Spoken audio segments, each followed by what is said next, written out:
গাছটি দেখে আপনারা চিনতে পারছেন গাছটি পিঙ্ক লেডি। তো এই গাছটি বর্তমানে কিন্তু অনেকে লাগানোর চেষ্টা করছে এবং খুব সহজ সরল পরিচর্যার একটি গাছ। বেশি এক্সপেরিমেন্ট করতে গেলে গাছটি নষ্ট হয়। আমার ছাদ বাগানে গত বছরও ছিল, এবছরও রয়েছে। শুধু এখানেই এন্ড না, এখান থেকে আরও প্রচুর চারা হয়েছে, অনেককে দিয়েছি। তো এই সমস্ত গাছগুলি যদি আপনার ছাদ বাগানে আপনাকে করতে হয় তাহলে খুব সহজ বেশ কিছু পরিচর্যা করতে হবে। প্রথম কথা হচ্ছে, এই সমস্ত গাছগুলি লাগানোর এই যে সময়টি চলছে এটা হচ্ছে সবচেয়ে উত্তম সময়।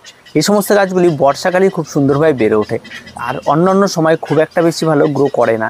আর এই বর্ষাকালে গ্রো করার জন্য আপনাকে যেটা সবার প্রথমে করতে হবে সেটা হচ্ছে ওয়েলডেনেস মাটি।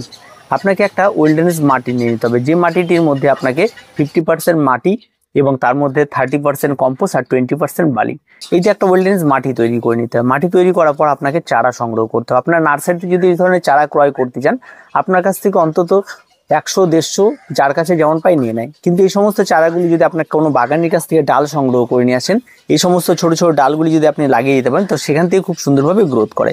তো সেটাও আপনারা করতে পারেন এবং সেই কারণে সেই সমস্ত ডালের জন্য কিন্তু যে কোনো কারো কাছে গেলে হয়তো পেয়ে যাবেন যাদের কাছে এই সমস্ত গাছগুলি রয়েছে। এবার এই সমস্ত ডালগুলি ওই মাটির মধ্যেও আস্তে করে আপনাকে বসিয়ে দিয়ে একটু জল স্প্রে করে দিয়ে, এবং একেবারেই জল কিন্তু অতিরিক্ত পছন্দ করে না, আবার ড্রাইনেস একেবারেও পছন্দ করে না, মোটামুটি সাথে সাথে একটা ব্যাপার থাকবে হালকা, এরকম একটা পরিবেশ এই সমস্ত গাছের জন্য ভীষণ উপযোগী। এবার আসি গাছ লাগিয়ে দেওয়ার পর তার কি পরিচর্যা রয়েছে। প্রথম কথা হচ্ছে, এই সমস্ত গাছগুলি লাগিয়ে দেওয়ার পর তেমন খুব একটা কিছু পরিচর্যা নেই, তবে টবের মধ্যে প্রচুর পরিমাণে অন্যান্য আগাছা জন্মে থাকে। সেই সমস্ত আগাছাগুলিকে একটু আপনাকে দেখে শুনে পরিষ্কার করে দিতে হবে। এবার পরবর্তীতে এসে গাছে খাবার, এই সমস্ত গাছগুলিতে আমরা কি খাবার দেবো? এই সমস্ত গাছে তেমন কোনো খাবারের প্রয়োজন হয়। আপনারা যে মাটি প্রস্তুত করেন তাদের মধ্যে প্রচুর খাবার থাকে, আর বাড়তি যদি আপনারা খাবার দিতে চান তাহলে এনপিকে 20-20 লিকুইড সয়েলেবল যেটা পাওয়া যায় সেটা সামান্য আপনারা স্প্রে করে দিতে পারেন। তবে গোড়ায় কোনো খাবার বেশি প্রয়োগ না করাই ভালো, তাতে গাছ কিন্তু নষ্ট হয়ে যাওয়ার প্রবণতাটা অনেকটা বেড়ে যায়। তো গোড়ায় কোনো খাবার দেওয়ার কোনো প্রয়োজন নেই। এবার যারা হ্যাঙ্গিংয়ে করছেন, যারা ঝুলিয়ে রাখছেন, তারা কিছুদিন পর দেখবে সেখানটায় গাছটি সুন্দরভাবে হ্যাঙ্গিংয়ের মধ্যে ভরে এবং তা ঝুলে পড়ে যায়, এবং সেটাও কিন্তু হবে। সেটার জন্য কিন্তু আপনাকে কিন্তু অপেক্ষা করতে হবে, এবং আপনি যদি হুড়পাড় করেন তাহলে কিন্তু সেই শেপটা কিন্তু আসবে না। তার জন্য অবশ্যই আপনাকে একটু অপেক্ষা করতে হবে, দেখবেন খুব সুন্দরভাবে সেই শেপটা নিয়ে নেবে। তারপরে যে বিষয়টি রয়েছে সেটা হচ্ছে গাছের জল। এই সমস্ত গাছগুলি জল খুব একটা বেশি পছন্দ করে না, আবার জল একেবারেই দেবো না সেটাও কিন্তু পছন্দ করে না। আপনাকে সবসময় যেন মাটিটা যাতে ভিজে থাকে এমন একটি জল পছন্দ। অতিরিক্ত জল একেবারে দেবেন, আবার একেবারে ড্রাই হয়ে গেলেও কিন্তু গাছ ভালো থাকে না। আর মেন সময় হচ্ছে এটা, এই সময় কিন্তু বৃষ্টির জল কিন্তু এই সমস্ত গাছের ভীষণ উপযোগী। তো মাঝে মধ্যে আপনারা খোলা আকাশের নিচে রাখবেন, বৃষ্টির জলে ভেজাবেন, তাতে কোনো অসুবিধা নেই যদি মাটি ওয়েলডেনেস হয়ে থাকে। এবার সে সানলাইট, অনেকেই মনে করে এটা একটা ইনডোর প্ল্যান্ট এবং একে খুব হালকা একটা সুন্দর জায়গায় রাখে যেখানটায় রোদ লাগে না, ঠিক আছে, এবং হালকা রোদ লাগে এমন একটি জায়গা। তবে গাছটিকে তেমন জায়গায় না রেখে গাছটিকে ফুল সানলাইটে রাখুন, খুব ভালো সার্ভাইভ করে, এবং গাছটির জন্য তেমন কোনো আহামরি তেমন স্পেশাল কোনো পরিচর্যা তেমন কোনো প্রয়োজন পড়ে না। অন্যান্য এই সমস্ত ভ্যারাইটি, যে সমস্ত দেশি সবুজ ভ্যারাইটিগুলো রয়েছে সেগুলির ক্ষেত্রে আপনারা যেমন আপনারা পরিচর্যা করেন, ঠিক তেমনই এই সমস্ত গাছের জন্য পরিচর্যা করুন। তবে গাছে আপনার মাঝে মধ্যে স্প্রে করবেন, যদি জল টল থাকে সেগুলিকে একটু পরিষ্কার করে দেবেন। গাছের পাতার যে পিঙ্ক যে ভাবটা আছে সেটা সুন্দরভাবে ফুটে ওঠে এবং গ্লেজি ব্যাপারটা অনেকটা বেড়ে যায়।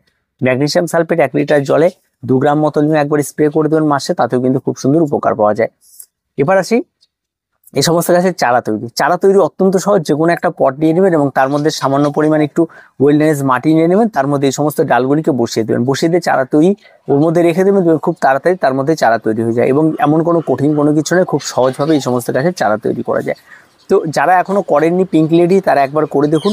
অনেকেই বলে এটা ভীষণ একটা কঠিন গাছ এবং পরবর্তীতে নষ্ট হয়ে যায়। এই সমস্ত গাছগুলি নষ্ট হওয়ার মূল যে সময়টা সেটা হচ্ছে মার্চ-এপ্রিল মাস, সেই সময় যে কড়া তীব্র দাবদাহ থাকে সেই সময় সমস্ত গাছগুলো নষ্ট হয়ে যায়।